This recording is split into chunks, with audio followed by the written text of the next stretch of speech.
الحمد لله نحمده ونستعينه ونستغفره ونؤمن به ونتوكل عليه ونعوذ بالله من شرور أنفسنا ومن سيئات أعمالنا من يهده الله فلا مضل له ومن يضلله فلا هادي له وأشهد أن لا إله إلا الله وحده لا شريك له وأشهد أن سيدنا ونبينا ومولانا محمدا عبده ورسوله صلى الله تعالى عليه وعلى آله وأصحابه وبارك وسلم تسليما كثيرا أما بعد فأعوذ بالله من الشيطان الرجيم بسم الله الرحمن الرحيم يا أيها الذين آمنوا كتب عليكم الصيام كما كتب على الذين من قبلكم لعلكم تتقون أياما معدودات صدق الله العظيم. میرے قابل احترام بزرگوں اور عزیزوں، اللہ جل شانہ کا احسان عظیم ہے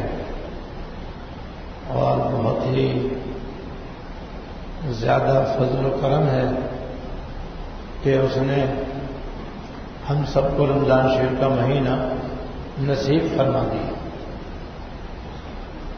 کیونکہ میں پہلے عرض کر چکا ہوں کہ یہ مہینہ تمام مہینوں میں سب سے افضل ہے. اس میں جو عبادت انجام دی جائے گی وہ بھی اور مہینوں کے مقابلے میں زیادہ باعث اجر و ثواب ہے اور باعث فضیلت ہے. تو اللہ پاک نے یہ مبارک مہینہ ہم سب کو عطا فرما دیا ہے. اس کا ہمیں دل و جان سے شکر بھی ادا کرنا چاہیے اور اس مبارک مہینے کی دل و جان سے قدر کرنی چاہیے.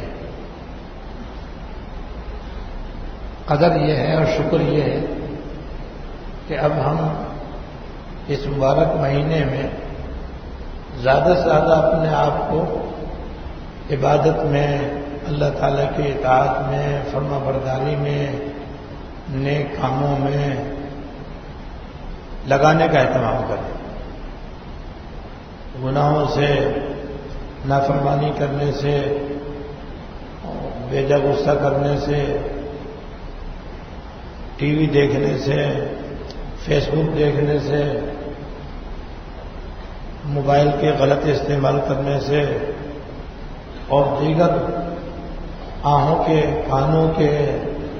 دل کے، زبان کے، دیگر اعضاء سے ہونے والے گناہوں سے اپنے آپ کو بچائیں. توبہ بھی کریں اور سچی توبہ کریں، اور سچی توبہ کرنے کے بعد پورے مہینے گناہوں سے بچنے کا خصوصی اہتمام کریں. یہ اس مبارک مہینے کا شکرانہ ہے اور قدردانی ہے، کیونکہ اللہ تعالیٰ نے رمضان شریف کے جو روزے فرض کیے ہیں اور ان کا بہت ہی بڑا ثواب رکھا ہے، ان کے فرض کرنے کی وجہ اللہ پاک نے خود اس آیت میں بیان فرما دی ہے جو میں نے ابھی خطبے کے بعد تلاوت کی تھی، اور وہ ہے لعلکم تتقون، کہ روزے تم پر اس لیے فرض کیے گئے تاکہ تم متقی بن جاؤ. متقی بننے کے لیے اللہ تعالیٰ نے رمضان شریف کے روزے فرض کیے. اور متقی کہتے ہیں گناہوں سے بچنے کی کوشش کرنے والے کو، جو صرف گناہوں سے بچے اور اللہ تعالیٰ کی نافرمانی سے بچے اور اس کے لیے برابر کوشش کرتا رہے. غلطی ہو جائے تو توبہ کر لیں، لیکن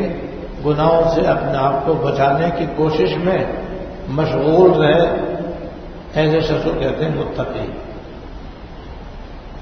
اور روزہ رکھنے سے گناہوں سے بچنا آسان ہو جاتا ہے. روزوں کا یہ فائدہ ہے کہ اگر صحیح معنی میں روزہ رکھا جائے تو گناہ سے بچنا بے حد آسان ہو جاتا ہے. اور پھر روزے کا بہت ہی بڑا ثواب ہے. اس ثواب کے خاطر بھی ہمیں روزے بھی رکھنے چاہیے اور جہاں تک ہو سکے پیٹ کے علاوہ تمام اعضاء کا بھی روزہ رکھیں. اور تمام اعضاء کا روزہ یہ ہے کہ ان کو گناہوں سے بچائیں. تو میں پہلے آپ کو رمضان شریف کے ایک روزے کا ثواب بتلاتا ہوں جو ایک حدیث میں بیان کیا گیا ہے،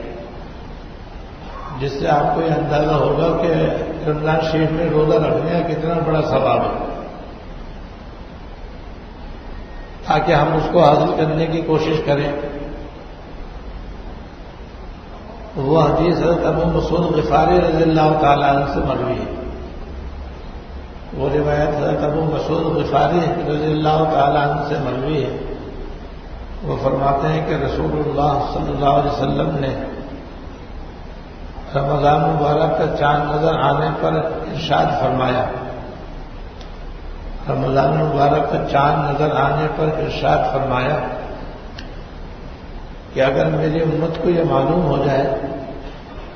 کہ رمضان شریف کے مہینے میں کیا کیا اجر و ثواب ملتا ہے، کیا کیا اس کی برکتیں اور فضیلتیں ہیں، تو میری امت یہ تمنا کرتی کہ رمضان شریف کا مہینہ سارے سال ہوگا. یعنی رمضان شریف کا مہینہ ایک ماہ کے لیے نہ آتا، 12 مہینے کے لیے آتا، سارے سال رمضان ہی رہتا. رمضان شریف میں اتنے اللہ تعالیٰ کی رحمتیں برستی ہیں، اتنی اللہ تعالیٰ کی طرف سے مغفرتیں ہوتی ہیں، اتنی اللہ تعالیٰ کی طرف سے دو لوگوں کو دوروں سے بری کیا جاتا ہے اور جنت عطا کی جاتی ہے، توبہ قبول کی جاتی ہے، مغفرت فرمائی جاتی ہے. اس کی حقیقت اگر معلوم ہو جائے تو میرے امت یہ تمنا کرتے کہ رمضان شریف کا مہینہ ایک ماہ کے لیے نہ ہوتا، 12 مہینے کے لیے ہوتا، سارے سال کے لیے ہوتا. تو قبیلہ خدا کے ایک شخص نے عرض کیا کہ حضور پھر آپ ہمیں رمضان شریف کے بارے میں کچھ بتلائیے، اس کی کیا حقیقت ہے، اس میں روزے رکھنے کا کیا ثواب ہے، آپ کچھ بتلائیے. آپ نے فرمایا کہ رمضان شریف کی جب پہلی رات ہوتی ہے تو جنت رمضان شریف کے لیے شروع سال سے آخری سال تک سجائی جاتی ہے. یعنی ایک سال تک اللہ تعالیٰ کے حکم سے فرشتے جنت کو سجاتے ہیں اور آراستہ کرتے ہیں. جیسے تاجر لوگ دنیا میں سیزن کے موقع پر اپنا مال سجاتے ہیں، ایسے اللہ تعالیٰ جنت کو ملائکہ کے ذریعے ایک سال تک سجاتے ہیں. اس لیے سجاتے ہیں تاکہ رمضان شریف میں یہ جنت اللہ تعالیٰ اپنے بندوں کو عطا فرما دے. تو آپ نے فرمایا کہ جنت شروع سال سے آخری سال تک سجائی جاتی ہے. اور جب رمضان شریف کی پہلی رات ہوتی ہے تو جنت کے درختوں کے پتوں سے وہ ایک ہوا چلتی ہے، درخت کے جنت کے درختوں کے پتوں کے پاس سے گزرتی ہے تو وہ ہلنے اور بجنے لگتے ہیں اور ان سے بڑی خوبصورت آواز نکلتی ہے، اور جنت کی حوریں اللہ تعالیٰ سے عرض کرتی ہیں، جنت کی حوریں اللہ تعالیٰ سے عرض کرتی ہیں کہ یا اللہ اس مبارک مہینے میں اپنے کچھ بندوں میں سے کچھ بندے اپنے بندوں میں سے کچھ بندے ہمارے شوہر مقرر کر دیجیے، یعنی ہمیں ان کے نکاح میں دے دیجیے، ان کو ہمارے شوہر بنا دیجیے تاکہ وہ ہم سے اپنی آنکھیں ٹھنڈی کریں، ہم ان سے اپنی آنکھیں ٹھنڈی کریں۔ چنانچہ اللہ تعالیٰ رمضان شریف کے روزے رکھنے والے کی ایک ایسی حور سے نکاح کر دیتے ہیں اور اس کی شادی کر دیتے ہیں جو ایک ہی موتی سے بنے ہوئے خیمے کے اندر رہتی ہے، یعنی موتی ہے اتنا بڑا کہ اس کے اندر پورا گھر ہے، اور وہ حور اس گھر کے اندر رہتے ہیں، وہ ایک موتی سے بنا ہوا تھا۔ جیسے اللہ تعالیٰ نے قرآن شریف میں فرمایا حور مقصورات فی الخیام، کہ حوریں جو خیموں کے اندر رہنے والی ہیں اور ٹھہرنے والی ہیں۔ پھر حضور نے ان کا جنت کی عورتوں کا حال بیان فرمایا کہ جنت کی جو عورتیں ہیں جن کو حور کہتے ہیں، ان کا حال یہ ہے کہ ایک ایک کے جسم پر 70 قسم کے لباس ہوں گے، جسم پر 70 لباس پہنے ہوئے ہوں گے۔ جیسے سردیوں میں آدمی 2 3 جوڑے چڑھا لیتا ہے اور پہن لیتا ہے دنیا میں، تو جنت میں ان کے جسم پر 70 قسم کے لباس ہوں گے، ہر لباس کا رنگ دوسرے سے الگ ہوگا۔ اب وہ ہوگا جنت کے لباس، جنت کے 70 لباس پہن کر کے بھی وہ اتنے لطیف اور نفیس ہوں گے کہ وہ سب مل کر کے دنیا کی گلاب کی پتی سے بھی ہلکے ہوں گے۔ اس لیے وہ 70 لباس پہن کر کے کہیں بوجھ بجکڑ نہیں بنے گی بھائی، وہ اس کا حسن، اس کی خوبصورتی اور اس کی موزونیت اتم باقی رہے گی۔ اور ان لباسوں میں سے ہر لباس کو اور ان لباسوں کو 70 قسم کی خوشبو دی جائے گی، 70 قسم کی، اور ہر خوشبو اور عطر دوسرے سے الگ ہوگی۔ جنت کی خوشبو حقیقی خوشبو ہوگی، اور اس کے اندر یہ خوبی بھی ہوگی کہ وہ اگر 70 بھی لگائی جائیں گی تو ہر ایک خوشبو الگ الگ آئے گی۔ دنیا کی خوشبو تو 2 3 ملا کر کے دیکھو تو ایک خوشبو بن جاتی ہے، جو غالب ہوگی وہ غالب ہو جائے گی، باقی مغلوب ہو جائیں گی، جس کو اتنے مرکب کہا جاتا ہے۔ اس میں ہر خوشبو الگ الگ نہیں آتی، یہ دنیا کی خوشبوؤں کی ناقص حالت ہے، اور یہ ان کی ناتمام حالت ہے۔ لیکن جنت کی خوشبوؤں کا یہ حال ہے کہ وہ ہے اصلی، یہ اصلی ہونے کی بنا پر اگر 70 قسم کی خوشبو ان کے لباس میں لگائی جائے گی تو وہ ایک دوسرے سے الگ الگ آئیں گے، اور ان کا کبھی گلاب کی خوشبو آ رہی ہے، کبھی موتی کی خوشبو آ رہی ہے، کبھی کیوڑے کی خوشبو آ رہی ہے، کبھی خس کی خوشبو آ رہی ہے، کبھی شمامہ کی خوشبو آ رہی ہے، کبھی عود کی خوشبو آ رہی ہے، کبھی بش کی خوشبو آ رہی ہے، ہر خوشبو الگ الگ ہے۔ تو 70 قسم کی خوشبو ان کے لباس کو دی جائے گی، اور ان کی خدمت کے لیے 70,000 نوکر اور 70,000 نوکرانیاں ہوں گی۔ اللہ، 70,000 نوکر اور ملازم اور 70,000 نوکرانیاں ان کی خدمت کرنے کے لیے ہوں گی، وہ ملکہ اور یہ سب ان کے خادم۔ 70,000 نوکر، 70,000 نوکرانیاں ان کے واسطے خدمت کرنے کے لیے ہوں گی، اور ہر نوکر کے پاس، ہر خادم کے پاس سونے کا ایک بہت بڑا پیالہ ہوگا جس میں کئی قسم کا کھانا ہوگا، جس میں کئی قسم کا کھانا ہوگا، اور اس کھانے کی لذت کا یہ حال ہوگا کہ آخری لقمے کی لذت پہلے لقمے سے کہیں زیادہ ہوگی، یعنی بالکل دنیا کے الٹ۔ دنیا میں لذیذ سے لذیذ کھانا بھی اگر آدمی کھاتا ہے تو پہلے لقمے کا زیادہ مزہ آتا ہے، دوسرے لقمے کا اس سے کم ہو جاتا ہے، تیسرے کا اس سے کم ہو جاتا ہے، جب پیٹ بھر جاتا ہے تو پھر وہ بے ذائقہ ہو جاتا ہے۔ پھر اگر کوئی زبردستی بھی کھلائے تو آدمی کھانے سے انکار کر دیتا ہے، بس بھائی مزہ نہیں آ رہا، پیٹ بھر گیا۔ لیکن جنت کے کھانوں کا یہ حال ہوگا کہ آخری لقمے کی لذت پہلے سے کہیں زیادہ ہوگی۔ اس لیے ہزاروں قسم کے کھانے جو ہے وہی 70,000 نوکر ہیں، اور ہر نوکر کے پاس ایک پیالہ ہے، اس پیالے میں کئی قسم کا کھانا ہے، تو ہزاروں قسم کے کھانے ہو گئے۔ اور وہ جنتی کھائے گا تو کھانے کے بعد اس کی طبیعت میلی نہیں ہوگی اور بھاری نہیں ہوگی، سیونا پینے کی ضرورت نہیں پڑے گی وہاں، یا کاربینہ کھانے کی ضرورت نہیں پڑے گی، بس ایک ڈکار آئے گا سب آدھا ہو جائے گا، نہ پیشاب نہ پخانا۔ وجہ کہ وہ سارا خالص ایسی غذا ہوگی جو جا کر کے جسم کا جز بن جائے گی۔ یہاں پر تو جو جسم کا جز بننے والا حصہ تھوڑا سا ہوتا ہے، باقی فضلہ ہوتا ہے، اس لیے فضلہ پیشاب اور پخانے کی شکل میں نکلتا ہے اور بدبودار ہو کر کے نکلتا ہے۔ وہاں پر تو بس سارا جسم کا جز بن جائے گا، جسم میں طاقت اور توانائی بڑھ جائے گی، تو وہ جتنے بھی کھائے گا اس کی طبیعت میں کبھی بے چینی نہیں ہوگی، متلی نہیں ہوگی، گھبراہٹ نہیں ہوگی، ایسا لطیف اور لذیذ وہ کھانے ہوں گے جنت۔ اور ان عورتوں کے لیے یاقوت کے سرخ رنگ کے یاقوت کے تخت ہوں گے، تخت بیٹھنے کے لیے تخت ہوں گے، اور ہر تخت کے اوپر 70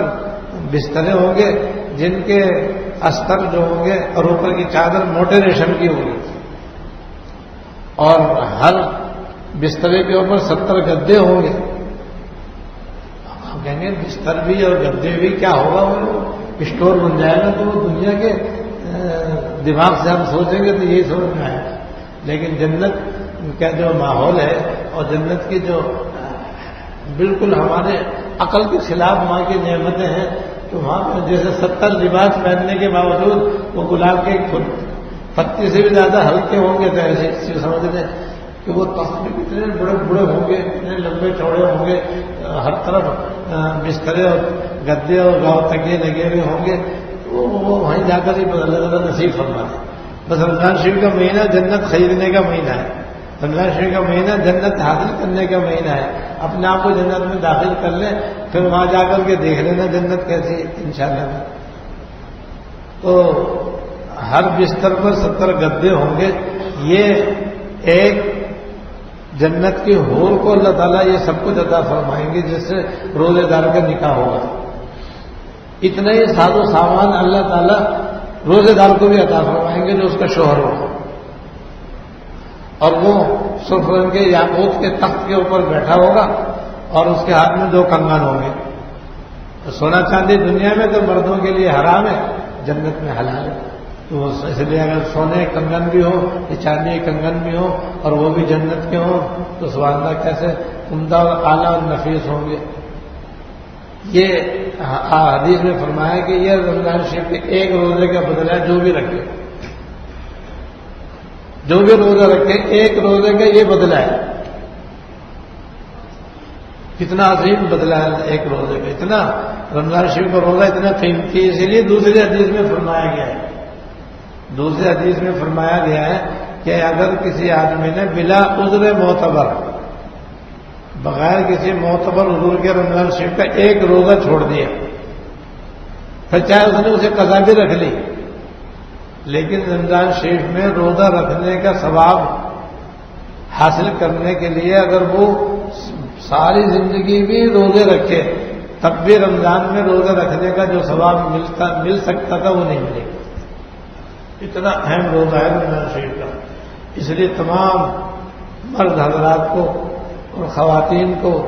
جہاں تک ہو سکے رمضان شریف کے روزے اہتمام کے ساتھ رکھنے چاہیے۔ چھوٹی موٹی تکلیف اور چھوٹی موٹی بیماری اور معمولی کے عذر سے بھی چھوڑنا نہیں چاہیے۔ ہاں معتبر عذر ہو تو پھر چھوڑنا جائز ہے، پھر اسے سزا بعد میں رکھنی ہوگی، لیکن رمضان شریف میں روزہ رکھنے کا جو ثواب ہے رمضان کے بعد ساری عمر بھی آدمی روزے رکھے تو وہ ثواب حاصل نہیں کر سکتا جو رمضان شریف میں روزہ رکھنے کا ثواب ہے۔ اور یہ ثواب جب ہے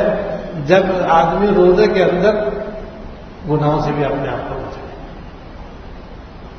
گناہوں سے بھی اپنے آپ کو بچائے۔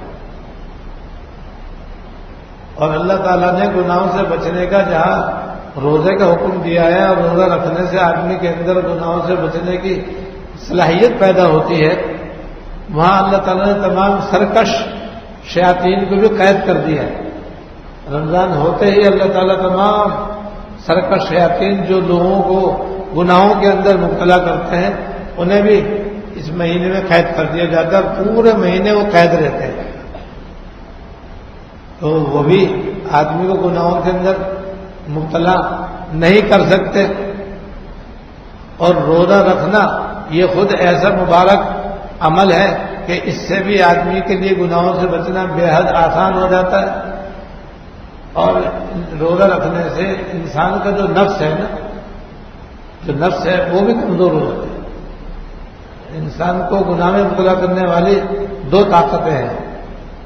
دو طاقتیں، ایک اندر، ہر انسان کے اندر ہے، اور ایک باہر ہے۔ اندر تو انسان کا نفس ہے، نفس جس کو نفس امارہ کہتے ہیں۔ یہ نفس امارہ جو ہے یہ ایک باطنی قوت کا نام ہے جو انسان کے اندر موجود ہے، وہ انسان کو گناہ کرنے پر آمادہ کرتی ہے۔ اس کو اللہ تعالیٰ نے کمزور کر دیا روزہ رکھوا کر کے اور تراویح پڑھوا کر۔ تراویح پڑھنے سے، روزہ رکھنے سے نفس ہمارا کمزور ہو جاتا ہے۔ رمضان سے پہلے یہ جو زیادہ سے زیادہ گناہوں پر آمادہ کرتا تھا اور گناہوں کی طرف رغبت دلاتا تھا، یہ اس کی صلاحیت کمزور ہو جاتی ہے۔ دوسری طاقت ہے شیاطین۔ شیطان انسان کا دشمن ہے اور اس کے بے شمار کارندے ہیں، سب یہ رات دن اس کوشش میں لگے رہتے ہیں کہ انسان گناہ کرے، انسان گناہ کرے، انسان گناہ کرے۔ وہ نیکیوں سے ہٹانے کی کوشش کرتے ہیں اور گناہوں کے اندر مبتلا کرنے کی کوشش کرتے ہیں، تو ان کو اللہ تعالیٰ قید کر دیتے ہیں۔ پھر جو گناہ ہوتے ہیں تھوڑا بہت وہ انسان کی غفلت کی وجہ سے ہوتے ہیں۔ ایک تو عادت سے گناہ ہوتے ہیں، انسان ایک چیز کا عادی ہو جاتا ہے تو وہ عادت بھی انسان کو گناہ آمادہ کرتی ہے، اور نفس ہمارا کمزور ہوتا ہے، ختم نہیں ہوتا، اس لیے نفس ہمارا بھی کچھ نہ کچھ اپنا زور لگاتا ہے جس کی وجہ سے انسان سے گناہ ہوتا ہے۔ ورنہ حقیقت میں اللہ تعالیٰ نے ایسا زبردست رمضان شریف میں انتظام کیا ہے گناہوں سے بچنے کا کہ باقی 11 مہینوں میں وہ انتظام نہیں۔ اس سے فائدہ اٹھانا چاہیے۔ فائدہ یہی ہے کہ روزے رکھنے کے ساتھ ساتھ ہم اپنے اعضاء و جوارح سے ہونے والے تمام گناہوں سے اپنے آپ کو بچانے کی کوشش کریں، زبان قابو میں کریں، آنکھیں غلط جگہ پر ڈالنے سے بچیں، اور ہاتھ پیر سے نہ کسی کو تکلیف نہ پہنچائیں۔ روزے کی حالت میں آدمی سے بعض دفعہ بے صبری کا مظاہرہ ہو جاتا ہے، اس سے بچیں۔ اس طرح سے پورے مہینے رات دن اپنی آنکھوں کو بھی، اپنے کانوں کو بھی، اپنی زبان کو بھی، اپنے اعضاء و جوارح کو بھی گناہوں سے بچانے کا اہتمام کریں، جو اصل مقصود ہے روزہ رکھنے کا اور روزے کے فرض ہونے کا۔ اور ساتھ ساتھ یہ ہے کہ جس قدر بھی ہو سکے زیادہ سے زیادہ اعمال صالحہ کریں۔ ایک حدیث میں ہے کہ آپ نے فرمایا کہ تم رمضان شریف میں 4 کام ضرور کرو۔ اب اندازہ لگا لو کتنی اہم بات ہو رہی ہے کہ آپ نے فرمایا تم رمضان شریف میں 4 کام ضرور کرنا، اور فرمایا کہ 2 کام تو ایسے ہیں کہ تم ان سے اپنے رب کو راضی کرو گے، اور رمضان شریف کا مہینہ ہے ہی اللہ تعالیٰ کو راضی کرنے کا مہینہ، تو 2 کام تو ایسے ہیں جس سے تم اپنے رب کو راضی کرو گے، اور 2 کام ایسے ہیں جن سے جو تمہاری ضرورت ہے، تم اس کے محتاج ہو، تمہاری ضرورت ہے، اس لیے جب تمہاری ضرورت ہے ضرور کرو۔ وہ 2 کام جن سے تم اپنے رب کو راضی کرو گے یہ ہے، ایک تو لا الہ الا اللہ کی کثرت کرو، لا الہ الا اللہ، لا الہ الا اللہ، لا الہ الا اللہ، اور کبھی کبھی محمد رسول اللہ صلی اللہ علیہ وسلم۔ یہ کلمہ ایسا ہے کہ اس سے اللہ تعالیٰ بہت خوش ہوتے ہیں اور راضی ہوتے ہیں، تو لہذا چلتے پھرتے اٹھتے بیٹھتے ہر وقت لا الہ الا اللہ پڑھتے رہے، اور کوشش کریں کہ 70,000 مرتبہ کم سے کم ہمارا یہ کلمہ ہو جائے، کیونکہ 70,000 کلمے کا تجربے سے بہت اہم فائدہ معلوم ہوا ہے، اور اس سے بھی زیادہ کریں 2 دفعہ 70,000 کر لیں، 3 دفعہ 70,000 کر لیں، بس رات دن لا الہ الا اللہ چلتے پھرتے پڑھتے رہیں۔ اب چاہے شمار کریں اور چاہے بغیر شمار کے ویسے ہی بغیر تسبیح کے لا الہ الا اللہ پڑھ دیں، لیکن ہر وقت جہاں تک ہو سکے زبان کو لا الہ الا اللہ سے تر رکھیں۔ یہ افضل الذکر ہے، اس کا بڑا ثواب ہے، اس کی بڑی فضیلت ہے۔ رمضان شریف میں آپ نے فرمایا کہ اس سے تم اپنے رب کو راضی کرو گے۔ اور دوسرا ہے استغفار، کہ استغفار کثرت سے کرو، کثرت سے استغفار کہتے ہیں استغفر اللہ استغفر اللہ استغفر اللہ پڑھنے کو، کم سے کم استغفر اللہ درمیانہ یہ استغفر اللہ ربی من کل ذنب واتوب الیہ، اور پھر اس سے بڑا بھی استغفار آتا ہے استغفر اللہ الذی لا الہ الا هو الحی القیوم واتوب الیہ۔ یہ سب استغفار کے کلمات ہیں، جس سے بھی آپ استغفار کرو گے استغفار ہو جائے گا۔ اور استغفار ہوتا ہے اپنے گناہوں کی معافی مانگنے کے لیے، اپنی کوتاہیوں کی معافی مانگنے کے لیے۔ نیک اعمال میں بھی ہم سے بڑی کوتاہیاں ہوتی ہیں، ان کوتاہیوں پر بھی استغفار ہوتا ہے۔ اور سچ مچ ہم سے کوئی گناہ کبیرہ یا صغیرہ ہو گیا اس کی معافی کے لیے بھی، اور کچھ بھی نہ ہو تو اللہ تعالیٰ کی خوشنودی کے لیے پڑھا جاتا ہے، کیونکہ استغفار کی کثرت سے اللہ پاک بہت خوش ہوتے ہیں۔ دو